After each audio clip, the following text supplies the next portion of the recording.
La historia la escriben los vencedores, dijo alguna vez George Orwell. Eso significa que existe otra historia por contar. Guerras, batallas, amores, traición y todo lo que te hubiera gustado que te contaran en el colegio sobre la historia. La verdadera historia del mundo. Esto es Historia Histérica.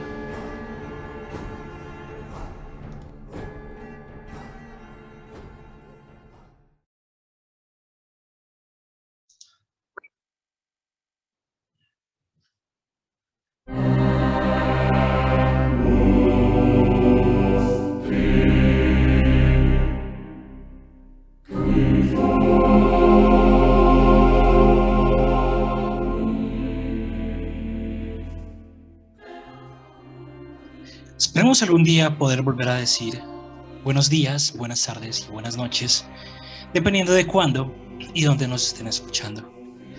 Mientras en el momento tengamos todavía 43 homicidios presuntamente cometidos por miembros de la fuerza pública y 4.285 casos de violencia por parte de la fuerza pública, no podemos afirmarlo de esta forma. Bienvenidos a Historia Histérica, el podcast en el que te hablaremos de historia como te habría gustado que te lo contaran en el colegio.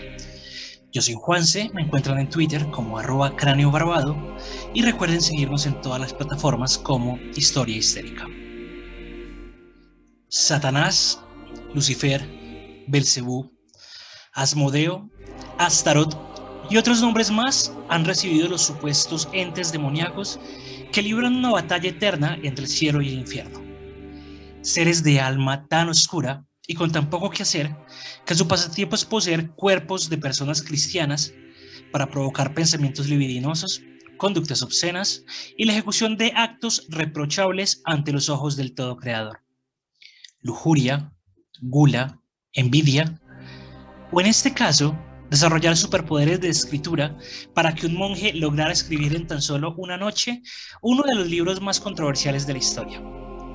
Hoy hablaremos del Codex Gigas, la Biblia de Satanás.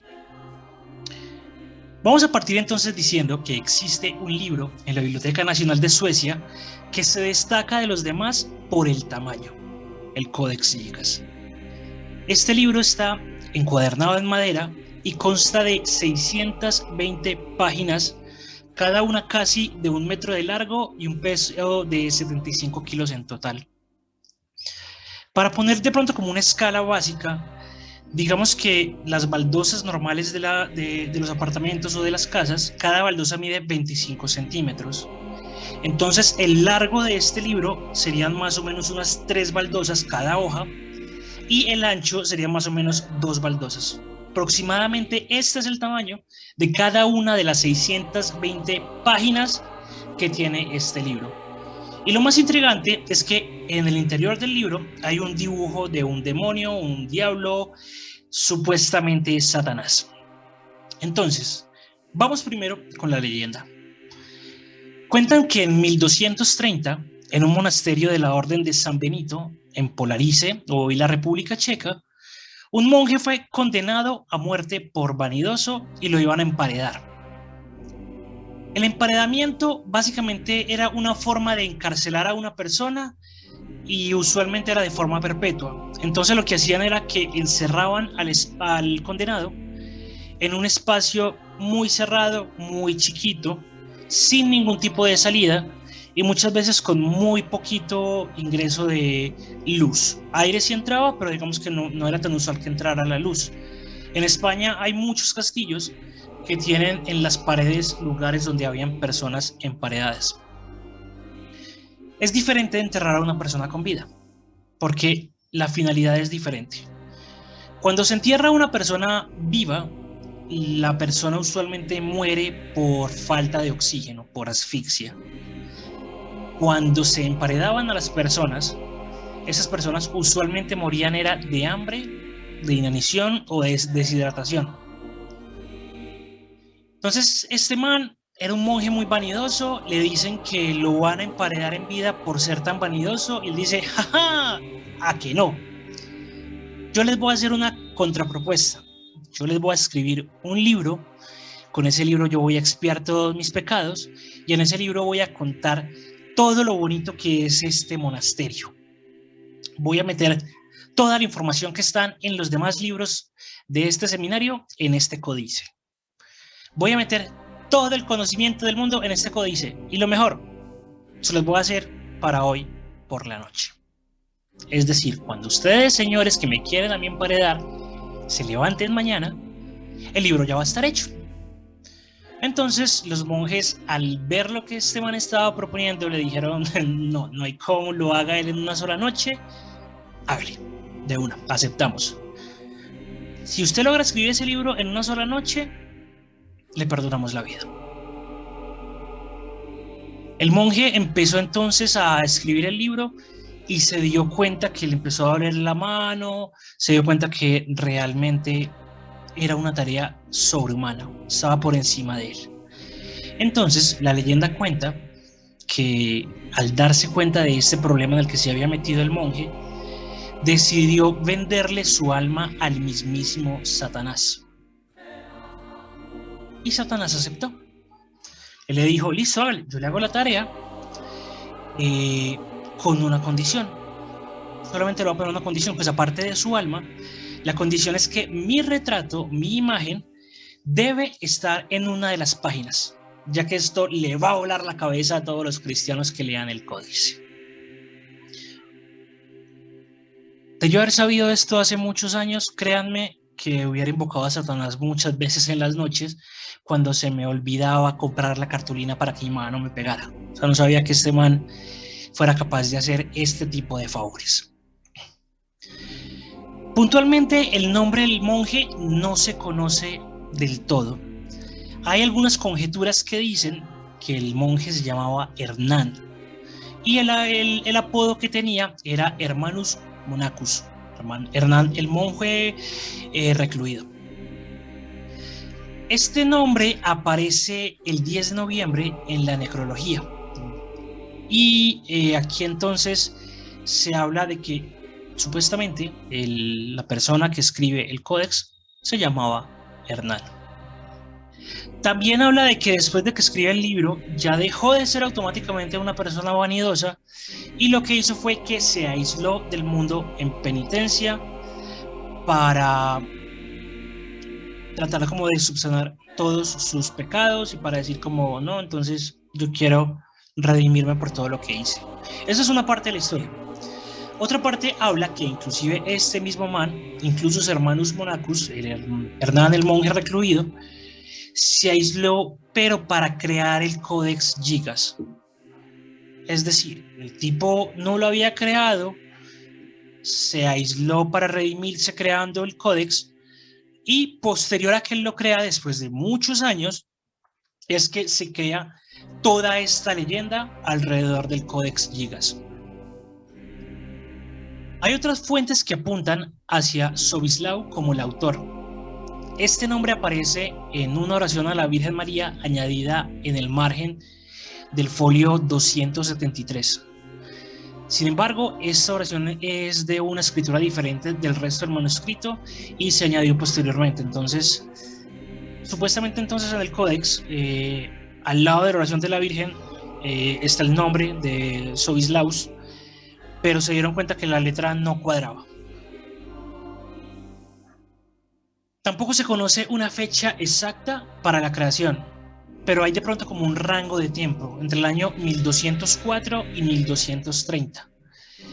Esto se fundamenta en la inclusión del santo bohemio San Procopio, canonizado en 1204 en el calendario, y en el hecho de que no aparece el rey Ottokar I, ya que murió en 1230. Entonces la no inclusión de estos dos santos, bueno, la inclusión de uno y la no inclusión del otro, de estos santos, es lo que abre de pronto como la ventana de tiempo sobre más o menos en qué año fue escrito el códex, porque el códex realmente existe.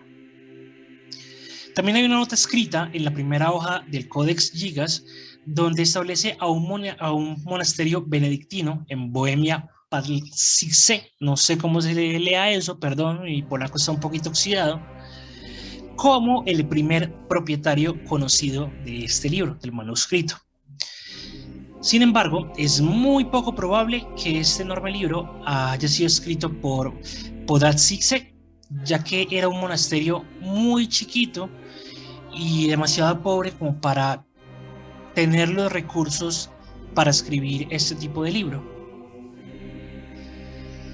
Hasta donde sabemos, no existe ningún otro manuscrito medieval que se conserve de esta forma como tan detallada. De todos modos, lo que sí está claro es que realmente el libro fue redactado en algún monasterio de la región de Bohemia. Esto se fundamenta en la inclusión de la crónica de los bohemios, así como multitud de referencias puntuales de este territorio. La obra final es inaudita, principalmente porque no existía una combinación de tantos textos en un solo manuscrito. Porque de lo que se sabe está escrito la Biblia Vulgata, que era la Biblia que ellos tenían en ese tiempo, el texto completo de la crónica checa, curas medicinales, encantamientos mágicos, calendarios y una gran colección de obras seculares, así como una enciclopedia de conocimiento medieval, instrucciones prácticas para exorcismos, consejos de gramática del siglo XVII escritos por Isidore. Este man era un erudito convertido en santo en Sevilla, y para darle todavía más fuerza a este mito, en el año 2008 en la National Geographic realizó un estudio historiográfico, que es como revisar que todas las hojas estuvieran completas y que pronto no hubieran como cortes o que no hubieran como faltantes de hojas. Y según lo que ellos encontraron, se habla de que cuando el monje muere, arranca algunas hojas que son, digamos, las más controversiales, porque aquí estaba incluida la oración del diablo, que es por lo cual al Codex Gigas se le dio el nombre de la Biblia del Diablo. Actualmente, entonces, ¿qué sabemos? Sabemos que las 310 hojas de pergamino, es decir, las 620 páginas completas de la Biblia del Diablo, están hechas de vitela, de la piel procesada de 160 animales, muy probablemente burros. Y aparte de eso, también sabemos que absolutamente todo el manuscrito está en latín. Dicho todo esto, también hay algo que podríamos afirmar, es un poquito inverosímil, pero es una explicación de por qué hay una ilustración del diablo dentro del Codex Gigas.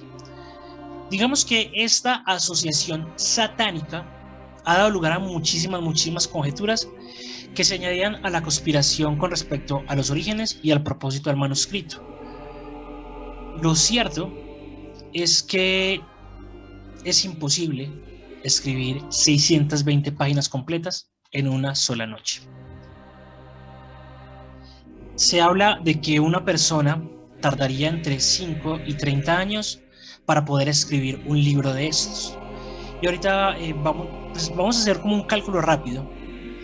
Si el monje trabajó durante 6 horas al día y escribió 6 días a la semana, eso significa que el manuscrito podría haber tomado alrededor de 5 años en completarse. Sin embargo, si era realmente un monje, es posible que solo haya podido trabajar unas 3 horas al día, lo que significa que el manuscrito podría haber tardado alrededor de 10 años en escribirse. Además, no solamente era escribirlo, porque el libro, aparte de la escritura, tiene ilustraciones, tiene decoraciones, tiene letras ornamentadas, que son cosas adicionales al trabajo de escritura, por lo cual se habla de que más o menos podrían ser unos 20 años para completarse, o más, 30 o más, no se sabe exactamente. El libro, en últimas, terminó en Suecia, gracias a un saqueo. En los últimos días de la Guerra de los 30 años, que fue una serie de batallas libradas entre protestantes y católicos entre 1618 y 1648, los suecos asaltaron Praga, que era donde estaba el Códex, y recogieron muchos libros allí, incluido la Biblia del Diablo. Durante el siglo XVI, esta obra sirvió como una especie de álbum de amigos. Muchos religiosos de Praga y de la cercana Silesia, además de otros laicos, escribieron sus nombres en la obra, rayaron el Codex Gigas y le incluyeron algunas cosas. Entonces aquí aparecen referencias a Fernando I, el rey de Bohemia, que estuvo una noche en el monasterio y lo rayó, a Christopher Schlichting, que era un alquimista sueco, que estuvo también en el monasterio el 27 de septiembre de 1590, y todo esto bajo las narices de Rodolfo II. ¿Por qué es Rodolfo II importante? Por dos cosas. Primero, fue el man que no logró impedir la guerra de los 30 años y por eso fue que a él le robaron el códex después de la guerra de los 30 años. Por otro lado, es recordado con respeto y con agradecimiento por parte de algunos científicos de la época y en la actualidad, ya que él fue el soberano que ejercía una especie de mecenazgo sobre Tycho Brahe y Johannes Kepler. Todos sabemos quién es Kepler, ¿verdad? Entonces, digamos que los historiadores hablan de que ninguna de estas personas hubiese logrado lo que logró sin el apoyo político y económico de Rodolfo. Aquí entonces en la corte de Rodolfo II, alquimistas, consejeros, astrólogos, curanderos y otros nobles vivían a la misma altura. Digamos que en este momento era algo particular porque el tipo no tenía como esa marcada discriminación hacia las personas que no estuvieran bajo el sesgo de la iglesia. Y es tan así que el man se interesó por temas de alquimia, por temas de exorcismos, por temas de conjuros, y por eso le llamaba tanto la atención. El tipo se sentaba horas y horas y horas a estudiar absolutamente todo lo que decía el códex y para también tratar de deducir o de detectar si efectivamente era la Biblia de Satanás. Posterior a eso entonces, y después de que pierde la guerra, el libro pasa a manos de la reina Cristina de Suecia. Cristina tenía la costumbre de robar libros de otras naciones como botín de guerra. O sea, ella no se llevaba oro, sino que se llevaba libros. Y ella decía que era mucho más importante mejorar las bibliotecas de su propio país. Entonces, Polonia, Alemania, los estados bálticos, Dinamarca, fueron algunos de los lugares que esta reina saqueó en nombre del conocimiento. Cuando entonces llegaban con el códex a Suecia, se mantuvo en el Castillo Real de Estocolmo y en 1967 se presentó un incendio dentro del palacio. Y aquí ocurre algo bastante extraño que nadie ha logrado explicar. El Codex Gigas se salvó del fuego tirándose por una ventana. Sí, yo lo sé, suena raro, pero las crónicas dicen eso. Las crónicas no dicen que alguien tiró el libro por una ventana, no. Dicen que el castillo estaba vacío y en llamas, y el libro voló por una ventana, rompió la ventana, cayó a la calle, y antes de caer a la calle, hirió a una persona que se encontraba debajo de la ventana, que fue la que se lo encontró. Realidad, mito, fantasía, no se sabe. Esto es lo que está escrito en las crónicas. Pero lo que sí se sabe es que efectivamente puede ser por el pasar de los años, o puede ser por el superincendio del cual se salvó tirándose por una ventana mientras gritaba ¡vamos a matar, uy! Sí tuvo ciertos desperfectos, sí tuvo ciertas averiaciones. ¿Averiaciones está bien dicho? No lo sé. Presentó averías, digámoslo así. Entre el año 1709 y 1784, Magnus von Celce elaboró un catálogo y en ese catálogo él habla de la importancia del Codex Gigas y afirma que perteneció inclusive al mismísimo Martín Lutero. Claramente esto es falso, no hay registros de que Lutero haya tenido en algún momento en su poder el Codex, salvo lo que escribe este man en este catálogo. Pese a todo esto, la primera descripción detallada del manuscrito no llega sino hasta entre el año 1753 y 1829, cuando Joseph Dobrowski un miembro de la Real Sociedad de Ciencias de Praga y figura de gran importancia en el idioma checo, viajó en el verano de 1792 a Suecia en búsqueda de material relevante desde el punto de vista del idioma y la historia del país. Este informe fue publicado para el año 1796 y mencionaba que el códex incorporaba importante información de la historia de la región. 50 años más tarde, presentó yo un informe totalmente detallado estableciendo cuál era esa información importante y relevante que se tenía. En diciembre de 1877, la revista New York Illustrated Tidings publicó bajo el título Vanishing Stockholm un amplio reportaje de la Biblioteca Real Sueca, situada aún en el Palacio Real. En ella se ve una foto del Codex Gigas en la que aparece situada sobre una mesa y varias personas examinando el manuscrito a su alrededor. La leyenda de la Biblia del Diablo comenzaba para todo el público. Pese a todo esto, desde el siglo XVII, el Codex Gigas solamente ha salido del territorio sueco en 2 oportunidades. En 1970 salió de Suecia para ir al Museo Metropolitano de Nueva York y en el año 2007, el 24 de septiembre, después de 359 años, el Codex Gigas regresa a Praga como préstamo de Suecia hasta enero de 2008 y es exhibido en la Biblioteca Nacional Checa. Está protegido por una tapa de madera y fue expuesto al mismo tiempo que otros documentos relacionados con la Edad Media. En la actualidad, si ustedes quieren ir a verlo, pueden hacerlo. El Codex Gigas se encuentra exhibido en la Biblioteca Nacional de Suecia, en Estocolmo, y está en la parte de exposición de tesoros de la biblioteca. En lo personal, no creo que sea la Biblia de Satanás. Más bien fue el trabajo de muchos años y una dedicación sin cómo lograr describirla, de un monje que quería retratar la mayor cantidad posible de información de lo que pasaba alrededor en su época y que tristemente fue reemplazado por una leyenda de un monje vanidoso que le vendió su alma al diablo. Muchas gracias por habernos escuchado. Recuerden seguirnos en todas nuestras redes sociales. Estamos en Twitter, Instagram, Facebook como Historia Histérica. Asimismo estamos en todas las plataformas de podcast, Anchor, Google Podcast, Apple Podcast, Spotify. Recuerden darle me gusta, suscribirse al canal, recomendarlo, compartirlo con todas las personas que ustedes crean que esto les puede importar. Y este también fue un episodio que nos recomendaron hacer. Un saludo a Andrés Zapata.